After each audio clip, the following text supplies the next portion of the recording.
welcome to everyone, and we're really excited to be here with you and to be starting this process. And I think Alan was going to give us an introductory statement about KiBiz, and then I think Sandra and Peter would take it from there.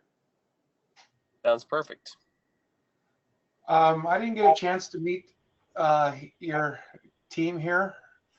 They're not shown in the. Well, I got one up here. Hi. Hi, everybody. All right. Well, This is the day I hope that you all been waiting for, but maybe not. All right. I have been working with Knepper now for almost 3 years. Greg, has it been? I don't know when we started, but we've been 2016. Yeah, it's been a while. So Greg and I have been working together and working with Don and Jerry to develop a new system. I'm sure you've heard about it, but today we wanted to focus on your particular expertise. Since you got the boots on the ground, we need to get you involved to help test and give us a lot of feedback to confirm that this thing's ready to go live. So we have done a lot of testing on our side, but since you guys deal with all the anomalies and the exceptions and the special circumstances, we need you to see how flexible and how our systems work together. Basically, we want to take all the information you enter in Greg's system, and then we're going to be syncing that over to our accounting program, and then you're going to be taking it from our accounting program to do your processing, your payment entry, and managing your accounts receivables. So Peter is going to do a little bit of a presentation on how to do the sync.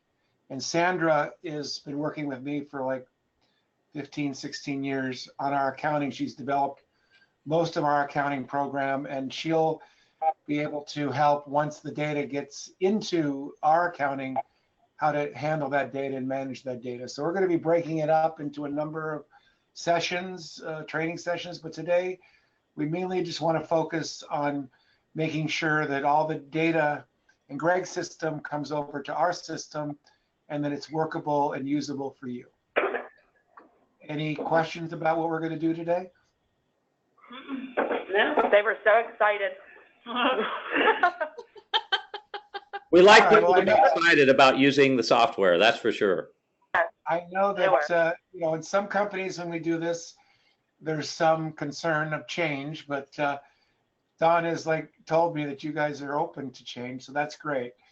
So I'm going to turn it over to Peter now. Okay, sounds good. Thank you. Yeah, so if I can, I guess I just hit the screen sharing button here, and let's go ahead and share my screen, and I will then jump over right into the Knepper system here. And this is probably a screen you're familiar with. All of the syncing that we're doing with related to invoices is going to be happening from this place in Greg's system. And this screen is the booking slip billing screen, which I'm sure you guys are all familiar with. And all of the changes that you're ever going to make to an invoice will be happening in Greg's system, and then it'll be being pushed over to KiBiz. And then if there's ever any changes after you've pushed the invoice over to KiBiz, you'd go back to Greg's system and make the edit and then push it back to KiBiz again. So that's just so that everybody knows that it's not a two-way sync. We're pushing it from the Greg system or the Knepper system to the accounting system, and it doesn't work the other way. So if we change the invoice in KiBiz afterwards, it's not going to be reflected on Greg's system. So that's one-way sync is an important feature. Now there's 3 ways that a invoice can be synced, and those ways you're going to find those here in this field in this particular screen. And we're going to go through each of these one at a time, and they're pretty easy. But this one here, which is one job, one invoice, its description is pretty clear. And so once that's selected, or if nothing's selected, that's going to be the flavor of syncing that we're going to do. So if we look at this invoice here, we can see it has a bunch of lines and so forth, and it currently doesn't have, let me hide my go to meetings information. There's no invoice number you can see here associated with this job. So we're going to go ahead and push this to KiBiz. All you have to do once you're ready to bill something is hit the push to KiBiz button. And that's going to start a process that's going to send it over to the accounting system. So it's going to confirm, do I want to go send this invoice to KiBiz? And I push yes. It's going to go ahead and do all the work to create the invoice in the accounting system. Okay, it's all done, and you can see, I'm just going to say, okay, you can see right here, the invoice number has already been assigned to all the lines in that invoice. And if I want to go ahead and verify that that happened, I can just click right on the invoice number, and that will jump me over to that invoice in the accounting system. And that's really as simple as that, as far as going from Greg's system to the accounting system when you have a one job to one invoice relationship. And there you can see that this invoice is ready to move down the flow of the accounting system to be sent to get sent to the client and paid, etc. Now, if I wanted to go back and I said, oh my God, I made a mistake on this invoice, I need to go fix it, I would hit this job number here, and that will jump me back to the same place where I was, where I can go ahead and make a particular edit. For instance, if I took this one right here and changed that to a 40 instead of a 44, now what's going to happen is and let's just make sure that we've calculated that correctly. That's all set. Perfect. Now I want to go in and make sure that that edit has been changed, has been reflected in the accounting system. So all I need to do is push to KiBiz again, and what it's going to do is correct the invoice in the accounting system with respect to the billable quantity on that particular line. There we go. It's all done. We can just jump over to look at the invoice again. And you can see right here that we've edited the invoice automatically, and now the correct information is present there. And that's really all there is to that first flavor of syncing in KiBiz. So let me just go ahead. Any questions? Yeah, I have one. So when you made that change to the billable quantity of 40, are we going to have to go over and change the end price there, like he did with on that green button next to where the? It's however you would currently do it with Greg's system. I mean, because right now, I have far less experience with Greg's system than you guys do. But so, Greg, does that automatically update, or do they have to update that? Currently, it's a CSR function, so I don't think accounting's adjusting that at all right now. We can. They do have the ability to. Right. So it just works like Greg's systems always does. I mean, he has those quick calculation buttons there next to the totals to do that. So that would be something you would do if you were editing the quantity. I just edited it in this particular demonstration so that you can see that the syncing function not only creates the invoice, but it also gives the ability to make changes to it in the accounting system, and it's through the exact same process. That's probably something we'll have to discuss here, because I think currently, if they change anything, they don't go back into my system and adjust the billing worksheets. They just do it in Monarch. it's going to be a little bit of a change for them that they'll have to actually update my system before they update the accounting system.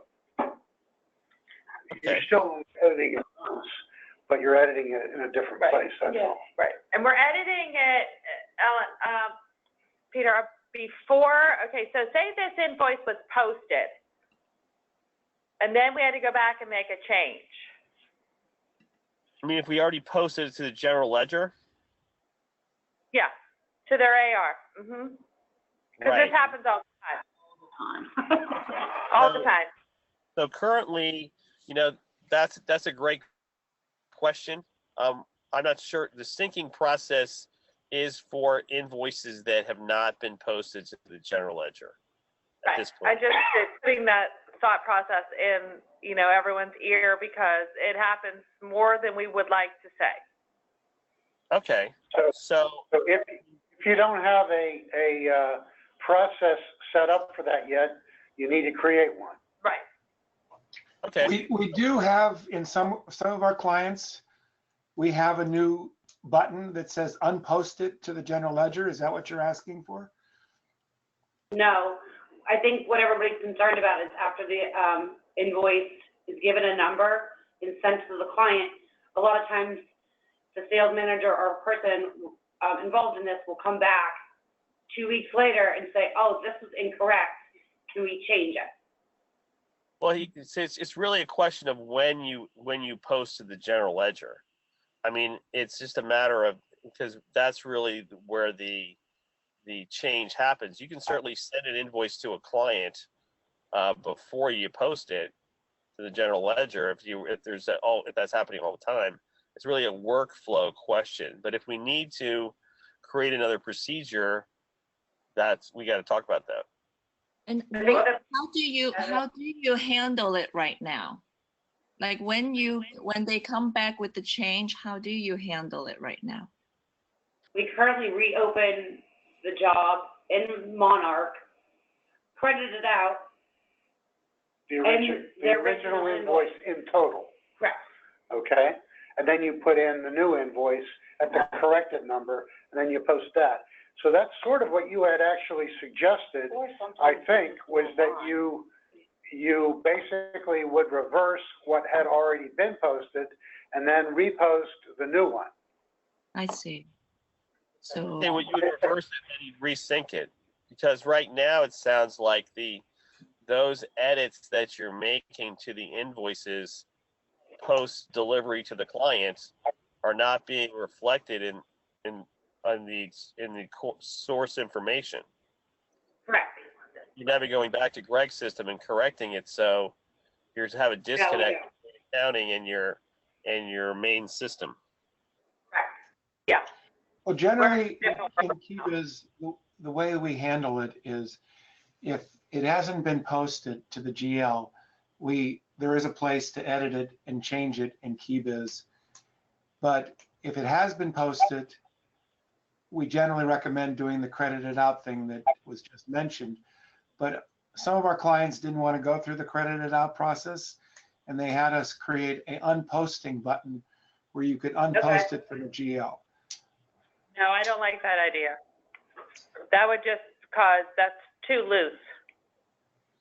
We need a trail. So then basically we're back to just the reversal of it and then repost. Yeah, so we have a trail of it. We don't like QuickBooks functionality for that, you know, too easy to make changes to things. We need the trail. We need to be a little tighter. Okay. My other question I had written down, I saw when you went over to the invoice, you had each line, you had a little box for tax on the KiBiz side. Mm-hmm. So what are we to do there? We're not defaulting to what the customer is? Well, how is that tax line going to function? I think we still have not finalized how we're doing the taxes here, but the taxes are going to be applied on the KiBiz side by having a jurisdiction tax That's for New York. Elected, right? But I mean, I think as far as what's a taxable item or not, that should be something that is coming from Greg's system and populating over in KiBiz as part of the sync, I would think. I thought we weren't using any kind of tax issues in my system. It was all going to be, all the tax stuff was done. You don't want to identify whether something's taxable or not? No, the CSRs aren't going to know that. I think the last conversation we had, Don, was that you were going to have a conversation with your, colleague particularly in the New York area, to get us some information back of what she has been doing. Right, but we're not really. Yeah, that was just for the New York side. But we have to structure the process flow, whether it's New York or PA, because we're not going to be in New York for a couple months. I mean, we could add that functionality on, but we have to realize that I think it has to come from the KiBiz side, because the tax reporting is going to have to come there. Right. So we just either have to, at this point, you would select what's taxable or not by hitting the checkbox. Now we maybe. What I would say is that in the short run, when we're only dealing with the Pittsburgh operations, my experience, and Don can correct me if I'm mistaken, is that either a customer is taxable or a customer is not taxable. It's driven at the customer level. Right, it's driven at the customer level because the nature of our business, we are given blanket exemption certificates quite often. So it defaults to the customer's default taxable or non-taxable for every job. But there are certain circumstances that the job would be taxable if they would buy their own letterhead or envelopes, and for themselves for personal use versus a customer's job. So there are times where we override it, but basically it's the default from the customer's table maintenance.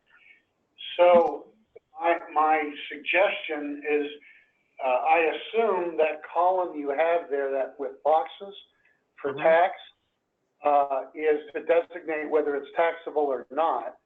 I would say on a default basis, I would have that either checked or unchecked based on the customer designation. And then it can be overridden if necessary. So that's what you have to do. Well, that would be my suggestion. So if we're doing it at a customer level, then the customer would be set up whether it's taxable or not on my side. Yeah, that's why Monarch actually has a county field. Well, we have taxable on mine, so we can use that, but we can have whatever we want to mine and have. Well, we have the county fields on my. The last conversation we had all the taxes were going to be in KiBiz, but if we're going to default information when it creates the invoice, that information can be set up with mine in mine, and then feed into KiBiz when it gets kicked over, and I can handle that. So basically, we'll have a pull down for the customer table level. I'm just thinking out loud for New York and PA, and then it will then splinter. That's a bad word, but I don't know what it's supposed to do. On what the customer set up, if it's a New York tax or a PA tax, and then it'll default. However, Alan, the county functionality of billing works versus PA simple. Obviously, I don't know enough about the New York County tax to help that much. But you said you were pretty familiar with it. So do we need these boxes? Yeah, that's how you can turn it off. If you're going to be basically, if it's something that's taxable or not. Go ahead. The New York taxing is a lot focused on product category. Like, for instance, we have stores that we do in New York City and then New York area, and they don't tax clothes, but they tax accessories. So we have to be clear on all the sales what product category each item is, and then the We're tax. only in one. We only had one manufacturing classification. We're not all over the board. We're not a retail shop. So we're not quite that, deep Right. into that aspect. So that's the thing we have to find out is whether the category of your products are taxable in New York. If they are, then we can default everything to the same thing if it's all the same category. But if you have like consumable items or different items other than just printing, if they have different product categories. So we need to research that and understand. Joanne said she has one category. That's all they have is one. So the question has been asked and answered, and that is, our category, we don't have multiple categories, and the category that we do have is taxable. Is that correct? Well, Based on the nature of who the customer is. right, it goes back to the customer. I mean, if it's for resale, then that's one thing. Huh? Or mailing. Yeah, So like you have stuff that. Like And mailing's an like exempt status. Like use the casino, for example, if you use Presque Isle. If we just ship stuff up to them, it's going to be taxed. But if we're mailing it, then I would have to unclick. Yeah, that's why Because they're in there as taxable. Right, yeah. So So, there's a because bunch of mailing is customers like exempt status if you're going through the U.S. Postal Service, and it wouldn't matter if it was in New York or PA. So we So- do need those boxes. I think we do. Yes. Right, So okay, we- so to summarize, you want us to be populating the spots on a default basis based on the customer designation, whether they're taxable or not, with the option to turn it off if you need to. Yes, Yes. that's Okay, correct. all right, we'll go with that. Is that okay with you, Alan? Yeah, let's just get the default straight and make it easy for them. Okay, perfect. Okay, so let's just jump back over to the to Greg's system here, and let me search for the other job here. Sandra, do you remember what job number we're doing a second? Yeah, so we're gonna go for one job, multiple invoice. Let's try 912942. Great, thank you for that. What a Okay. great team. No, tag team, right? So this one here, we want to do a, we're gonna take the second option here. We're gonna do one job, multiple invoices. So this is essentially gives us the option to, let's say that we only want to bill, let's say the first and third item here, and then we're gonna bill the second and the fourth item separately. We get a chance to do that here by just selecting that middle option, one job, multiple invoices, and pushing to KiBiz. Once we push that button, what's going to happen is that selection of what's going to go on which invoice you can make at this point. Looks like we have we have to make that field a little bit bigger. So we're going to do, let's say 1 and 3, and 3 we would pick here. So these are the two items I've selected that I want to invoice right now. So I'll go ahead. Box is too small. The question mark's there because the field's not wide enough, so we have to fix that. Yeah, so that's a little bug that we will note to KiBiz to fix that. So we'll do that, and then once I push continue posting, it's going to push that over to. You want to continue? Yes. Now what we'll see is those two line items here have the invoice 123 associated with them. So then if I want to go back later and say, gee, I'm going to do this again because I need to build those other items, or let's say I made a mistake and I should have built the second item. So I'm going to go ahead and push the KiBiz again. And this screen also gives me the opportunity here to edit this invoice that already exists by selecting all 3 of those now. And now this item that was missing is going to be added to that invoice 123 that already exists. So if you forgot to add a line then it was going to go ahead and add that one to that existing invoice. This is what Actually, that's the way it was supposed to work, but it didn't work that way. But Number to that other item. It was supposed to. it was supposed to edit that, so that's something we had to fix. But anyway, so now so that's Oh. something. So let's backtrack it a little bit. So here's the thing with this one job and multiple invoices is that when you push to KiBiz and select the lines that were not selected will create a separate invoice.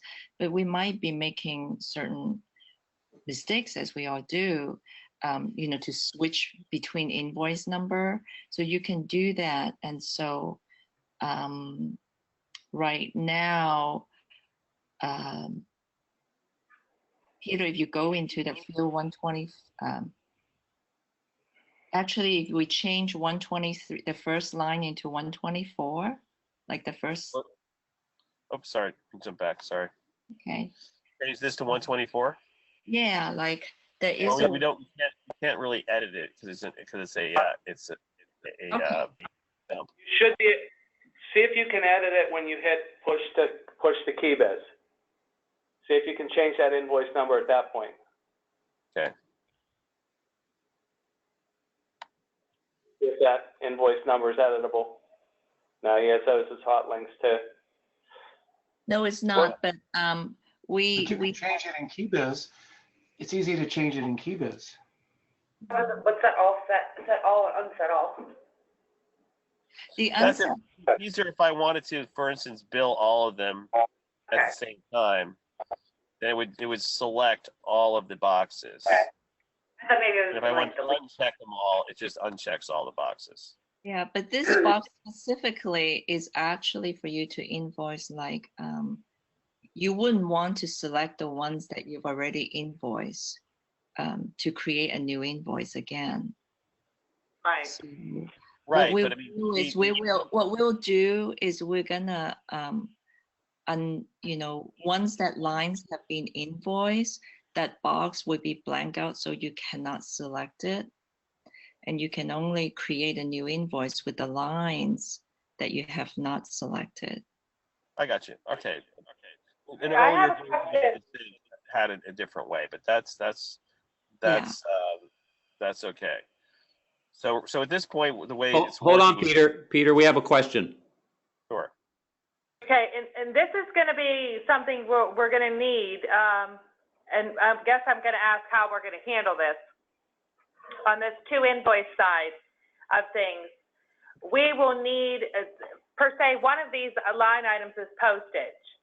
And a customer needs an invoice for postage prior to the job going out. So we're going to send them what I would call a pre-bill postage invoice because they need it for their accounting to give us a payment. Right. But I don't get posted on my side. We're just going to leave it hang there. And then they're going to pay us the postage. And then when the invoice comes in, when the job's completed and we want to invoice it, we're going to add all four of those lines together on a different invoice number, but subtract the payment from the postage. Right, and so at that point, you can issue a deposit invoice to your customer ahead of time, but it will be in KiBiz, and we've talked about that. So we could have it be Posted? yeah, and then because it will sit as a deposit in the customer in KiBiz. Right, And yeah. so when we invoice Pittsburgh again, because the job has been complete, including the mailing in the lines, right? So once you post it all in the same invoice, the deposit will show on the portal that you can apply that. Right, but I've already grabbed one of those lines just to send them a pre-invoice. I want to be able to select it again. Right, but that would be very easy to do under the one invoice, one job feature, because then you're just going back and editing it that same invoice, right? because under the first option, where you're basically putting all the line items under one invoice, you'd be handling that scenario in that case. This is the case. Okay, go ahead. I also need a different invoice number because my client is going to think that they've already paid for it. Right. So if you wanted multiple invoices for the same job, then you would first do what we did here, which was invoice one or two or however many of the lines. In the case of postage, one line, and then you'd go back and invoice them for the rest of the job with a different invoice number. And then when they paid you, you'd apply the payment to those invoices, both that one payment to those multiple invoices. But I'm going to have to grab that postage line again in order to be able to get the invoice to balance if I'm applying the payment. I can't apply the payment to something I haven't billed. So I need to be able to grab it again. In other words, because in the example that we're talking about, where you send out one invoice for the postage, and there's a total of 4 lines, but we're only billing the first line the first time. On the second invoice that they're referring to, they want to actually bill all 4 items with, and then deduct the payment that has been received to show the net amount due, which is really the other 3 items. Right. I understand, but Don, you were saying that you wanted a separate invoice number for the mailing deposit, and yet you want that same line to be on a different invoice number when the 3 other lines are together. So I didn't quite understand it yet, because once the first invoice number 1 is the mailing deposit and it's paid. Okay, so let's just say let's just unpost that line and never post it.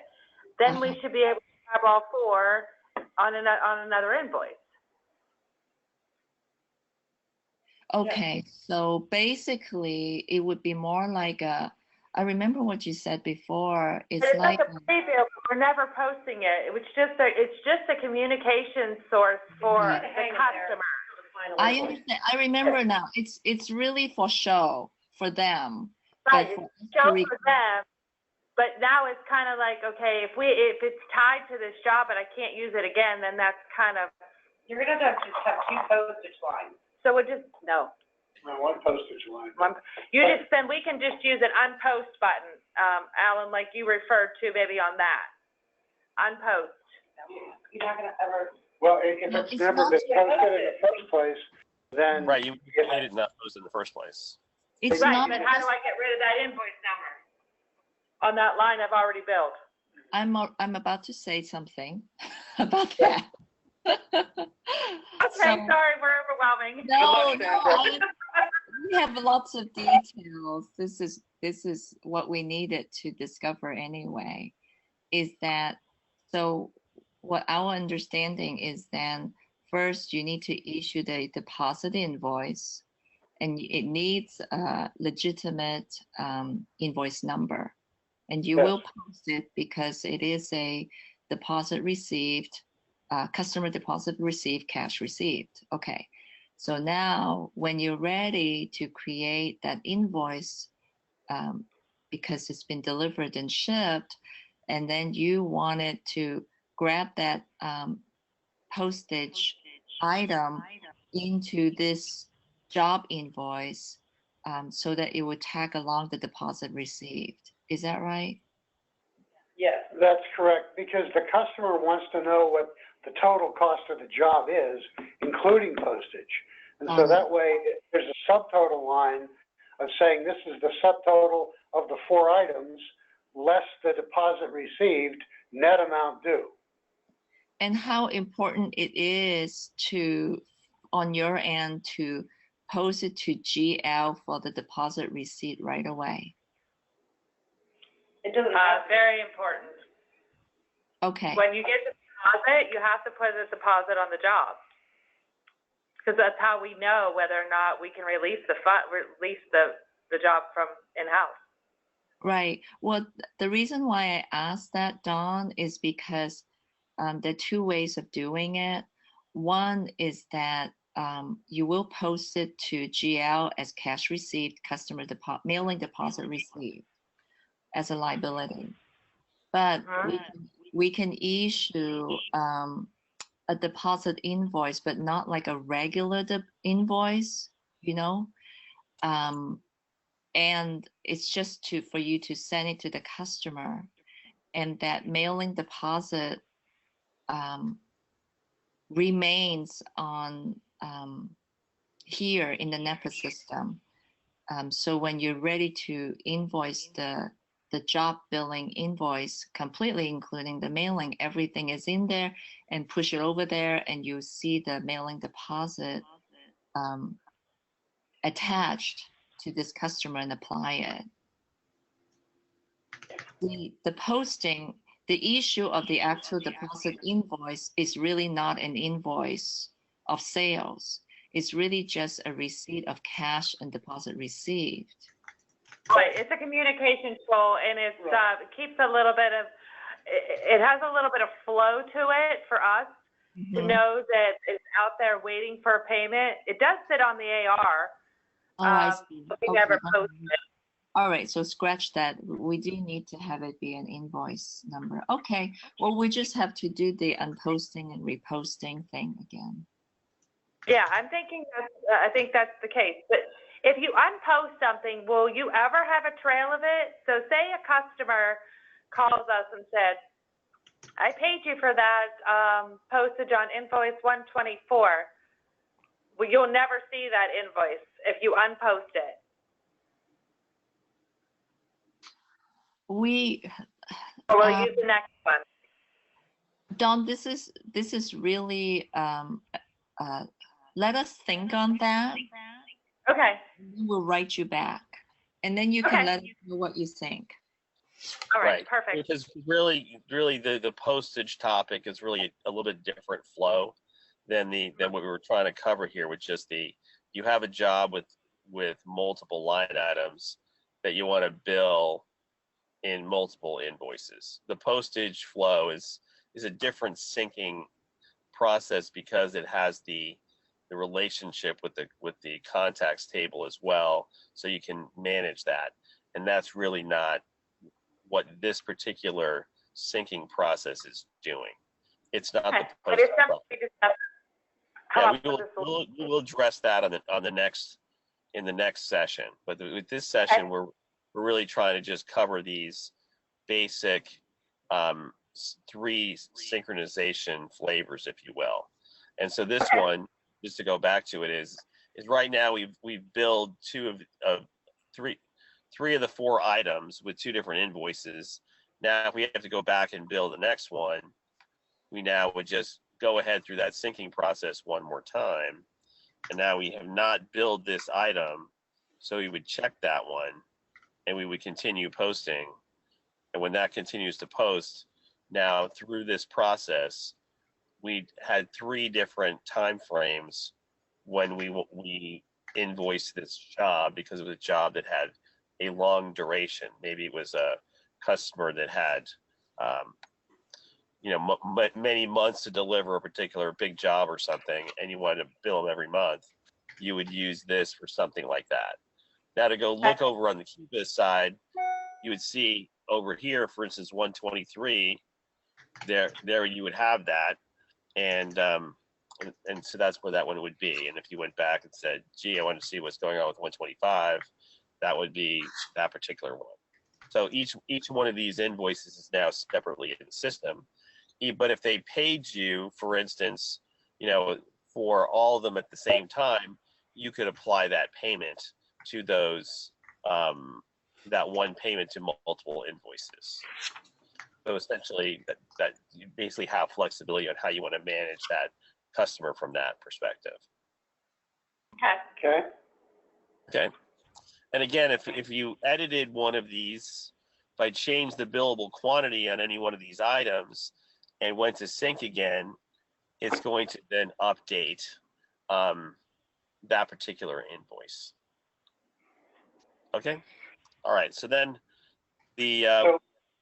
so you're saying that once an invoice has been assigned to it, you can still change the quantity and it'll update the invoice.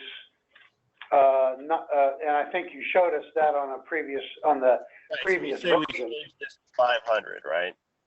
Oops, that'd be a good order, right? 500, and we go ahead and we tab through that and we update the total.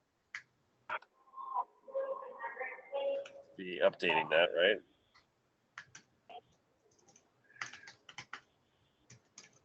Now, can that update thing be done automatically, or does it have to be specifically done by pushing a button? Well, that's a great question.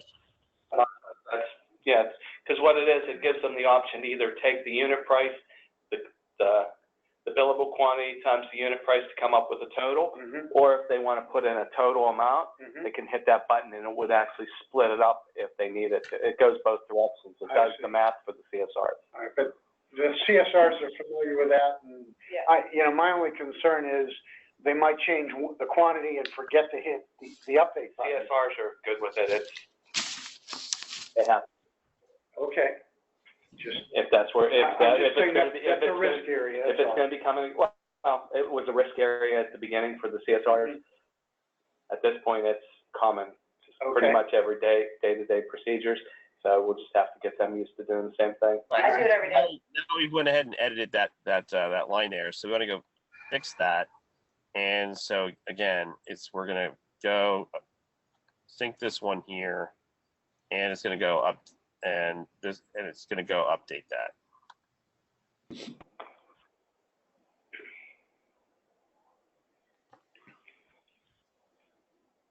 Hey, Peter, the color coding you set up, is that just for the one that you're selected on at the time? That's the correct. green color coding? That's correct. Right. So now I go back over to KiBiz and say, gee, was I able to update that invoice? And yes, that edit that I made to that invoice was made. Okay. So then the third example of syncing that we have is when we have a situation where we have multiple jobs and we want to invoice all those jobs with one invoice. So you could try 912-926. 912-926? Yeah. Okay. It's even though it's one job, but if you, yeah. Okay, so here's the multiple jobs, one invoice option. So what that does is essentially if we wanted to take multiple jobs, invoice them one way, you would just push it like this, and it's going to give you a different screen here to say, oh, which jobs do I want to invoice? And you can go ahead and you can see here what the values are, whether they're open or closed jobs, and you can select one or all of these jobs to go ahead and sync. Okay, I have a question. Mm-hmm. I would like to only see status of open. Otherwise, we're going to be scrolling forever, right? What about shipped? Yeah, shipped. Open, shipped, and accounting. I think you want to see everything except for closed. Yes, everything except for closed. Okay. I mean, we're going to be overwhelmed with this this lookup. Yeah, so that's the kind of feedback that we're looking for today. So we will fix that. That was something that we discussed yesterday amongst ourselves to say, gee, that we really need to narrow that down, but that's excellent feedback. So we will remove from this pop-up anything that's closed already. So let's say that I wanted to go ahead and take these ones that are. Let's select the ones that have a total. Peter, let's select. Peter, I had one more question for the people here. Do we want to sort that in any certain order? Want it sorted by job number? Job number would be helpful because usually if you're billing multiple jobs and they were run together, they're going to be pretty similar. They should fall right in a row. They either fall right in a row or be very close to each other. Okay, so yeah, whenever we see this list, we'll get rid of the quotes, any of the quotes that are in there, and we'll see anything that isn't closed, and we'll sort them by job number. Okay, excellent. Are we recording this, Mark? Yes, we are. Excellent. So we'll we'll make sure that so I don't have to make a note there. So I've already selected that open job, and let's go ahead and post that. And it's going to go ahead and say, do you want to continue? And it's going to go ahead and create the invoice for that job.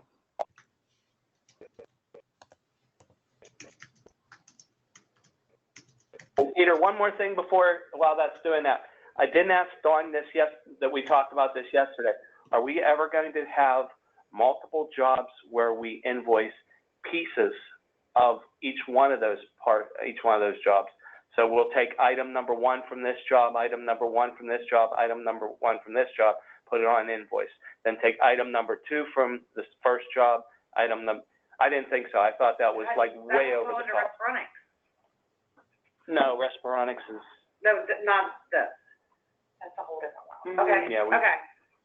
Okay, I just wanted to confirm that. That was the question we had in yesterday's meeting, and I didn't get to dawn on that. So yeah, what I said yesterday. The other question on that screen we had was whether or not Dawn wanted to see the part number there or not. And we said the Respironics is the only thing that sees the customer part number on that list that came up. You're gonna want, so if I go ahead and push this again to KiBiz and we get that screen again, we were talking about edits that we wanted to make the screen, and the things that we changed from yesterday was we added the job status and the total dollars so we could see what's there. What used to be where the job status was the customer part number. Now, is that something you want to see there? So definitely on the Respironics side where we have the customer part number and rev that's assigned to a job. Would that be beneficial to see there, or are you okay with the job number, just the job number? I think we need POs, because that's how you can, I need part numbers. You need part numbers? I could have multiple jobs on one PO, or multiple parts on one PO. I think we need to discuss this because Respironics has a whole different world than our everyday. And I think she brought up a good point because Respironics, we could have one line. Okay, we could bill one job 10 times, but for each line. Well, how many items? And there could be 6 or 8 part numbers on one PO, billed more than one time. So right. I think isn't that covered though under the single job multiple invoice scenario? Yeah, that's what I thought in my head. So it's not it is multiple jobs because there's multiple jobs that are run through the plant, and there could be 7 jobs on one PO, and 3 could ship out the same day. Right. Which we would do here. Okay, but you don't invoice it that way. Then you're going to have to invoice it on a job by job and not just a PO. I do invoice right, but by in job. this case, let's say that you ran 3 jobs like you talked about in a given day, and you needed to invoice those 3. You would select those 3 and create an invoice. And but what Greg's point was that let's say that job was not billed completely during that process, and you wanted to go back to that job and bill it some more tomorrow. That's where he's talking about. Gee, do you have multiple lines for a job that are billed? Where you really have the 4th scenario, which is you're doing item level detail from multiple jobs, combining them into invoices in a more complicated way. That is Respironics. Is it the only client? Yeah, and I think that's definitely something we're going to have to work on, and I'll get back to you on it. But for the most part, no. It's just going to be the Respironics issue, which is pretty standard at this point to have Respironic issues. Yeah, because they're unique. Yeah, I think we just need to really get a clearer understanding of the complexity of Respironics so we can properly map it on how to. As soon as you figure that out, let me know. Well, I'd love to know more about it, so that I can potentially figure it out. He made it funny. Maybe that requires a couple beers or something. I don't know. It sounds complicated. Yeah, but I've got a subsystem inside my system just for Respironics. That's great. Okay, I'm familiar with doing that. All right. Okay, so that's the way that works. And if we looked over on the KiBiz side at that invoice, these are the items that were billed. And again, to just jump back to the Greg system, it's as simple as. Wait. Can you head back into that? Is there, Yep. Since you're doing different jobs on that, do we have the job numbers there? I see a job number up top. For this example, we could do another example on it. For this example, Peter only selected one job, so we could do another one. And the multiple job number part showing here is not done, but we could show you the multiple, invoice a couple of jobs into one invoice right now. So let's do it. Okay, let's do it. So give me another numbers, Sandra. You can use the same one. So just hit push to KiBiz, but just select a couple of, because this is a good customer to do. Okay. So select a couple of closed jobs that has a dollar amount on it. That's it. Continue posting.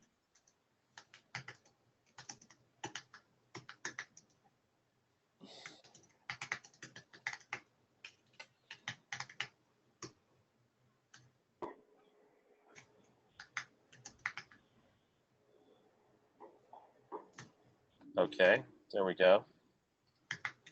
Just hit 126.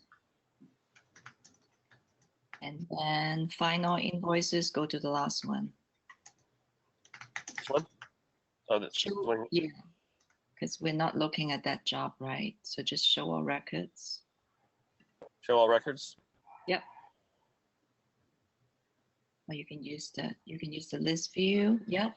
Go to the invoice list. So all invoices right there. Which one? Right here? Right Down, here. down. To the left? The left? Oh, yeah, I got you. I'm sorry. Yes. Go to the end. It's always the last place you look. I know, exactly. So we got 127s here. So it did not update the number on there. So there we go. So this has multiple jobs, but they're in a scrolling view. So we have to adjust that. Yeah, we'll adjust that. That's not a problem. Okay, great. Okay. Go back. They just do. Yeah, when they showed the button, when they showed the box, there was a list. Don't click that. Right in here, you can see there's a list of jobs here, and that needs to be to show jobs. That needs to be a scrolling box. Yeah, the job number box, you see that, right? It needs to be. Yeah, we need to expand that to make that so it's like a scrolling Go list box. box, maybe? Can you make that a repeating field? That way, each one of those boxes could be a button to go back to that job. I'm wondering, actually, do you want the items to be attached with the job number, like next to the product name? That was actually my original thought. Yeah. I think that's probably a better thing, because if I were the customer and I wanted to cross-reference it back against maybe a purchase order or something like that, I might want to be able to track the job number to that. I don't know. So that would, we'd want to have a column that would have job number for each line. I think that would be our reference if they were to call back in and want to order something. Would be helpful because they're not going to see the one job number that they're looking for. It would be helpful for reorders. All right, so we want to go ahead and add the job number to each line invoice. Make it a columnar field rather than a label at the top. Can you make that? It has to be the line item. Exactly. Can you make that a hot link as well from the line item if you add the job number? That way, if you click on that job number and then go back to the job in my system from that hot link. Yep. Yeah, that would be the right way to do it.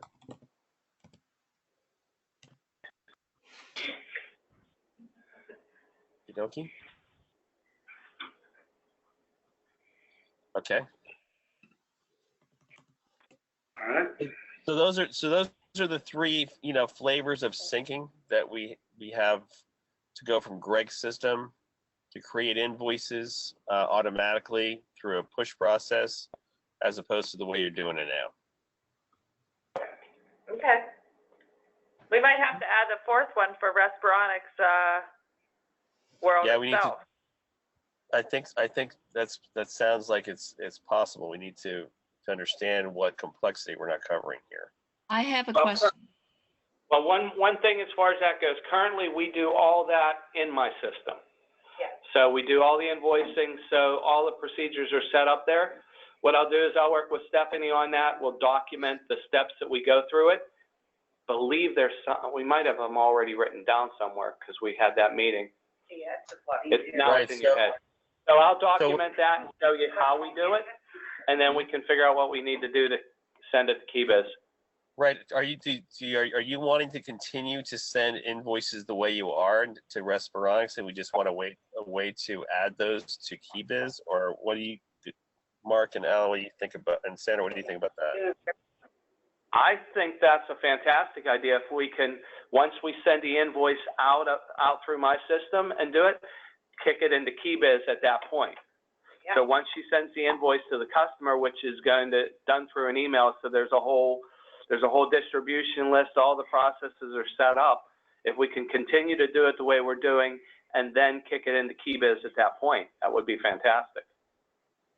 What do you think, Alan? Well, as long as it's clear to everybody how it works, I just want to eliminate confusion. If everyone agrees that's how you want to handle it, then we can make it work that way. Which just is it partly it's a training issue, partly it's a programming issue. So everyone needs to buy into that's the way you want to do that particular client. Are you happy with the way that works in your system now? We are happy the way it works, but I'd rather do everything the same way if possible. I was going to say, I don't like it because I think it's too segregated. Yeah. And not that's everybody what we're doing now. understands that That's it's what we're doing now. and Yeah, there's not enough cross-training. Anytime It has you move different from more than one process, you're leaving yourself open. Okay, so it's clear we're not we have consensus here. Yeah, I don't like it being segregated because I feel as though the whole team is not as familiar with it, and I need a little bit more flexibility for the team. What I would like to do is document everything we currently do and then figure out how we can do it in KiBiz. And Greg brought this up the other day and about having accessibility to emailing invoices, and that is something we do for Respironics. And we thought that would be helpful, having something to be able to email within the system.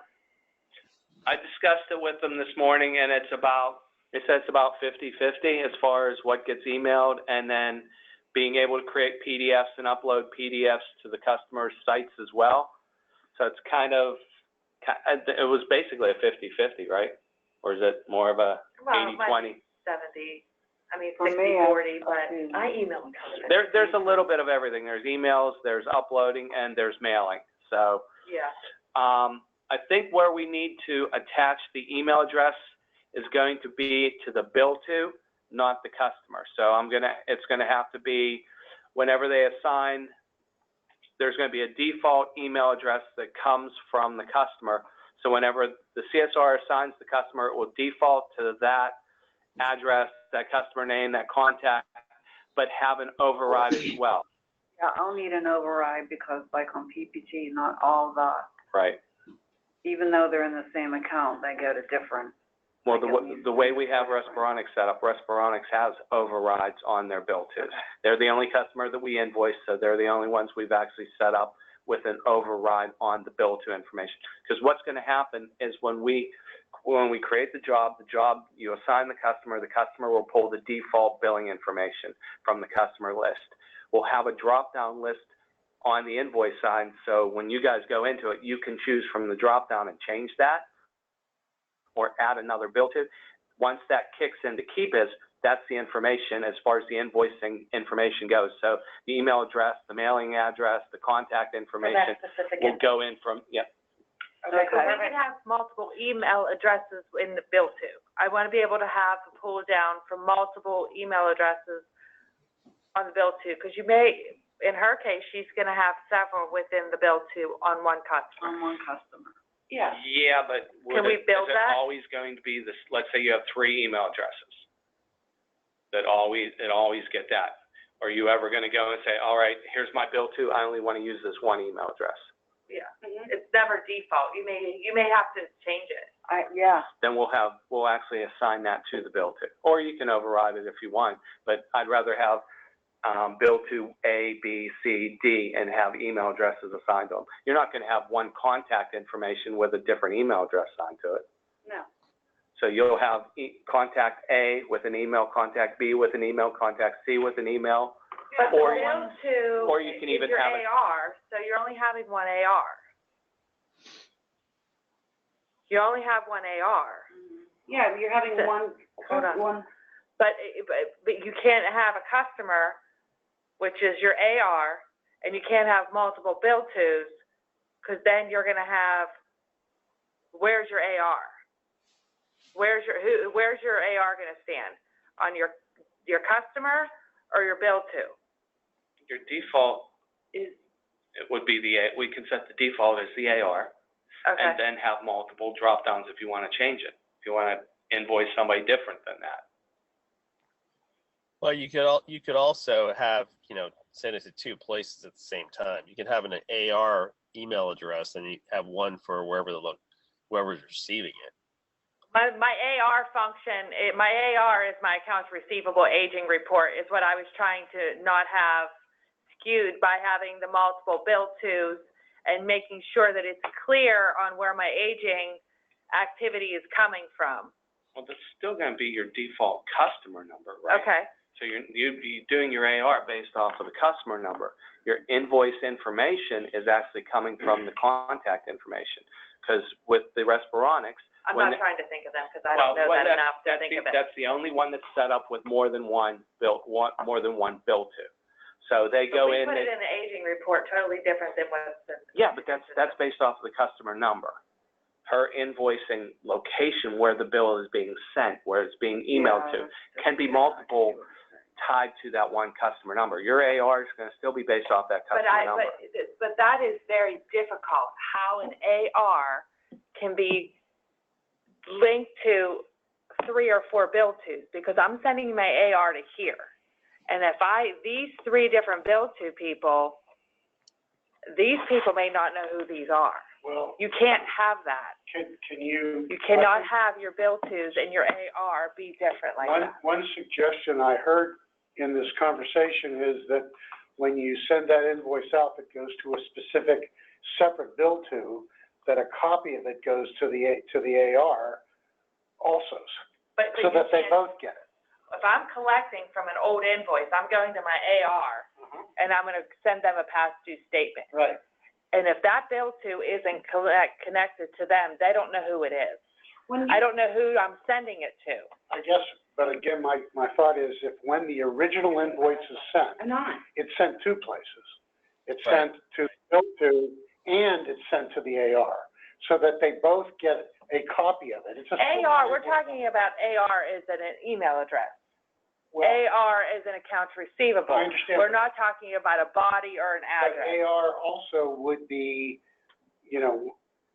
we're calling it AR, but on their side it's an AP. Right, but that's not what I'm referring to. Okay. I'm referring to it as human body. Okay. And not an AR. I'm talking about my current aging report for PPG, Sharon, right? Okay. You have one aging report, but you're sending your invoices to multiple people. Yep. Okay. Very rare but they're all tied to a PO. When she has to go back and say, I have this past due, she can't just send that aging report and send it off to that address and expect anybody to answer her. Nope. It's not going to happen because nobody's going to know what all of that stuff is. So you're saying that when you send out one of those invoices, your bill to has a customer number and you have a customer number under, so you have two addresses at the top of your invoice, is what you're saying? No, one address, I change it all the time. But that's rare. But you can't have multiple bill tos. But I think the question, though, I think there's a little bit of confusion. I'm thinking of it this way from what I understood from them. You have one customer, you have Guardian.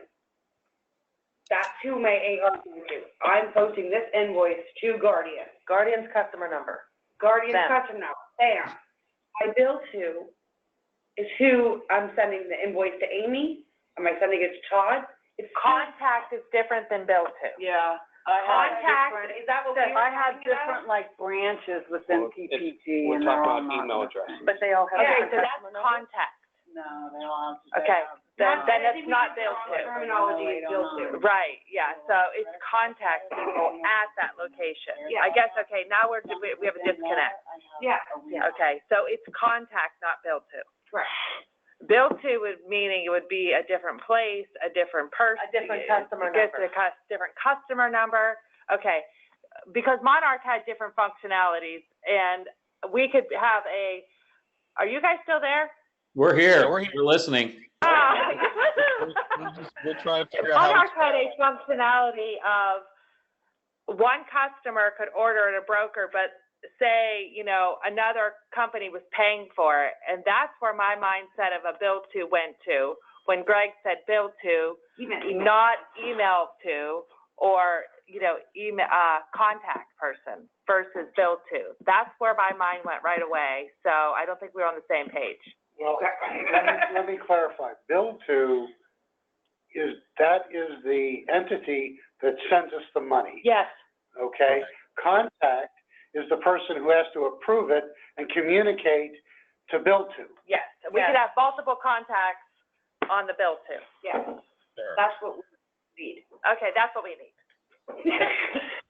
I knew when you started talking, I'm like, So, no, you're. A little off topic, but I think so Peter and Sandra, what did you have left on your agenda?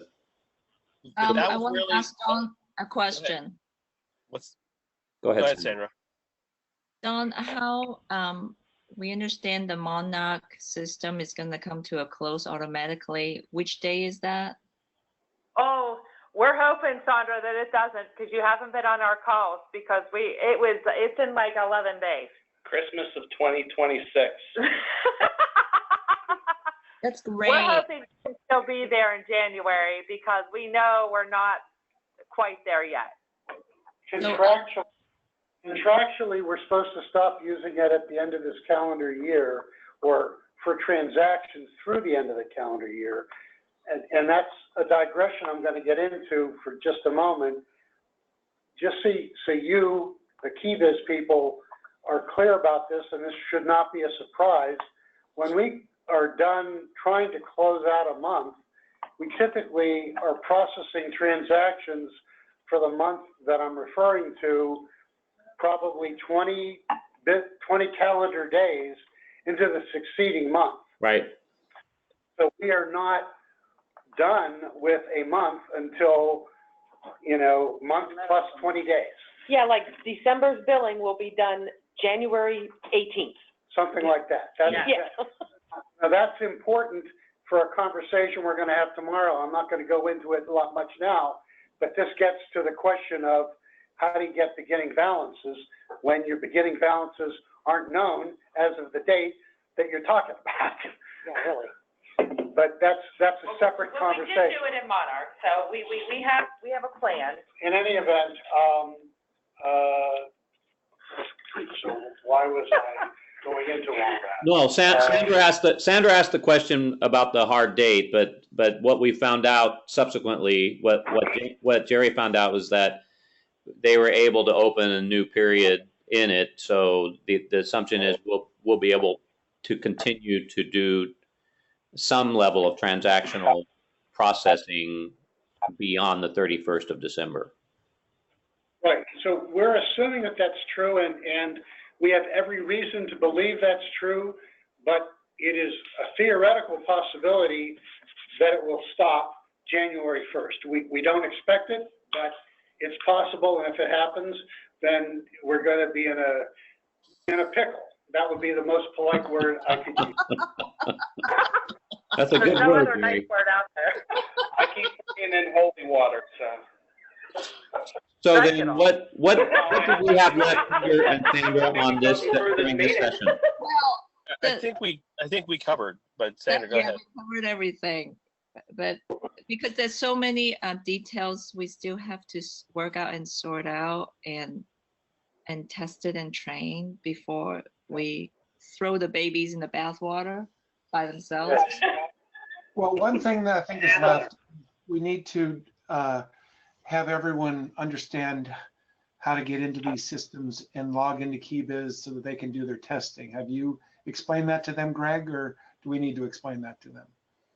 You need to explain to them, because I wasn't sure how far you guys got yesterday as far as the That email today. the default login and being able to, because yesterday what I noticed is once they logged into the system, once I logged into the system, and if it would defaulted to the one password and when it automatically opened the KiBiz stuff in the background, when they went to the billing worksheet, when they went to the billing page and invoice something, if they clicked the invoice number, it took them directly in without them having to put in their KiBiz credentials. Right. So they Alan, never have to. Go Okay. ahead. Sorry. Right now, for testing purposes, we don't have to be too concerned because this is on not real data, but we have a plan, or it's on our list of things to do a check every time in order to go between the two systems. But right now, I'm just wanting to get everyone set up to do testing, since this is not real data, that we just want to make people make this whole staging server available. So do they know how to get to the staging server, come in here, and then do some testing? Yes, they've all got openers on their desktop that lead them directly into it. Okay, let's see. Can they test that and work with you today? If they have any issues, let us know. Yep. Flight plan? Yeah. Perfect. Well, I'm sure you will have some input for us in tomorrow's meeting, following today's and whatever testing or entry into the system that's made by the team there. So we'll look forward to that. But was there any other questions before we end this session today? I have a really dumb question.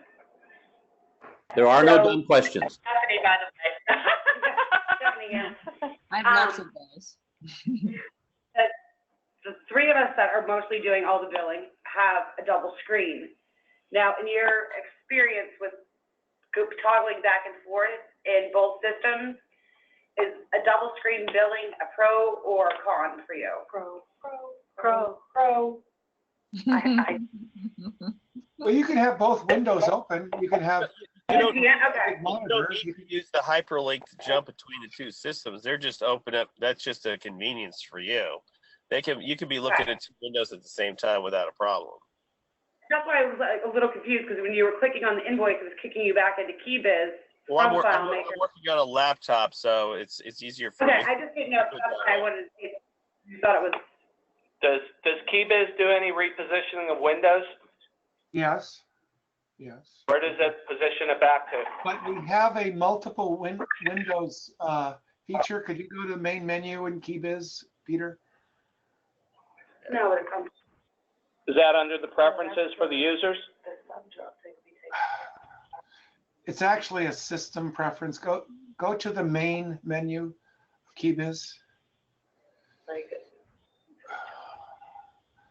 Click on that tools thing over to the right hand corner. No. All right, back to. Well, you could go to company preferences. Go to company preferences while you're here. Okay.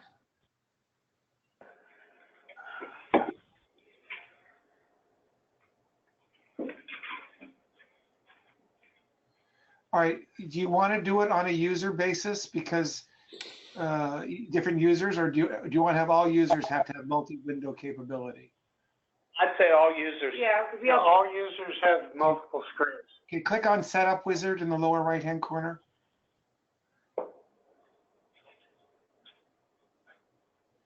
Okay, select multiple windows.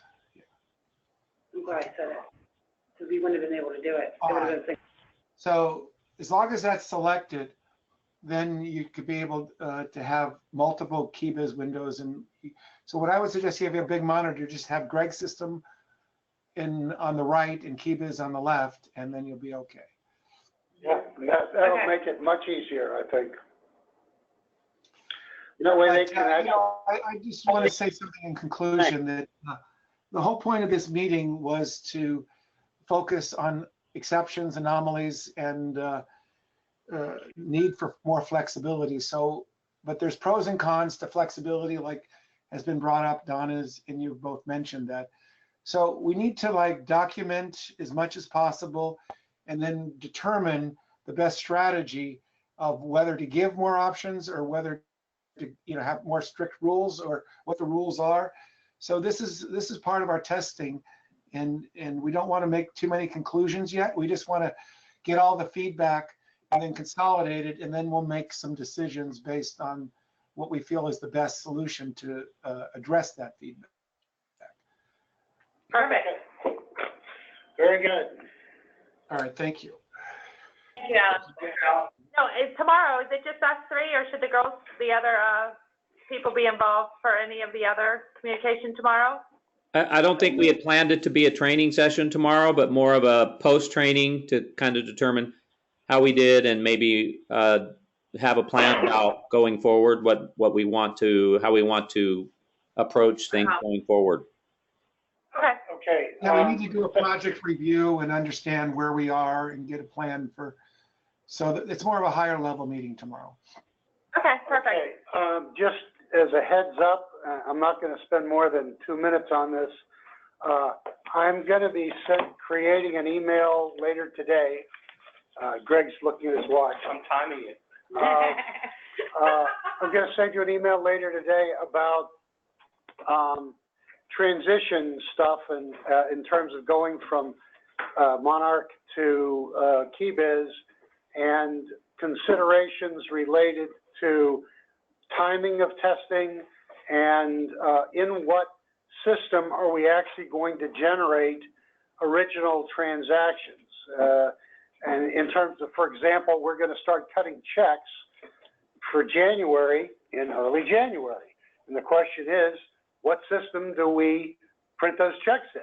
We're not going to be ready in January. Well, the point of that is, and this will be covered in the email, as I'm sure people like Alan would know, your 1099 accumulators are based on the checks that are written on that system for that year. If we're not going to be starting with transactions January 1, which is fine, then we need to have some way of figuring out what our accumulators are from January 1 through whatever date we choose to do it, so that we have those in as a beginning balance in your accumulators, so that when you go forward at the end of the year, you've got a valid 1099 number. Well, our plan is to migrate all your 2020 data into our system, so you have complete reporting capability in KiBiz for 2020. So it doesn't really matter whether you go 1 month, 2 months, 3 months. We're going to bring all that data over so that you have up-to-date data in KiBiz for 2020. That's fine. I guess that's something I want to talk about tomorrow. We don't need to talk about it now, but that was my concern, or at least something that I thought we needed to talk about. We do need to talk about it. Thanks for bringing it up. Yeah, there's going to be that gap between when we finally stop using Monarch, whatever that date is, and the transactional data that is there attached to it, that we'll have to, even if we're starting to use in parallel the systems, we're still going to have to make sure that we have no gap in data between the two. That's exactly my point. Yeah. As long as we have methods of accomplishing that, even if the original transactions weren't processed in KiBiz, Right. somehow we're going to need to have that detail available in KiBiz. We have to have that transactional history. We definitely know that's part of what's required. Okay, that was the point I was trying to make, and I'll still write it up just to make sure that my thoughts are communicated. Absolutely. Yeah, writing things down is very important, so thank you. All right, perfect. Okay, everyone. Well, this was a good session. We really want to tell everybody that's participated today how much your participation, how much your comments, your questions, those are how we get this system exactly where it needs to be for you. So thank you so much for all of your efforts, and it's a pleasure to meet everybody. And we'll look forward to our next training session with you. Mark, they're ready to have some fun. They're all ready to log in and start working. All right, we're going to look forward to hearing how that goes tomorrow. I'm scared, but I'm ready for it. I know. Thanks, everybody. Have a great rest of your day. It's important to write everything down, all your feedback, and just basically we'll just accumulate all the feedback in one document. That would be helpful. Okay, and how much time do we have for all that? Right now our next plan, we're not doing any, this is our last planned meeting for this year. Okay. So it's going to be playing around next couple weeks, especially with vacation times coming up, that when you're in and you have, not that we have much slow time, but when we have some time, go in and click, and that's why I changed the interface on the front, so you know if you're in the live system or you're in the development system. Yeah. Okay. So you can go in and just play. So within the next couple weeks, you're saying? I'd say but by the so our next group meeting will be after January. In January, yeah. Okay. All right. Thank you very much, gentlemen. All right, we'll see you guys tomorrow. Thank you. Bye-bye. Thank you. Bye.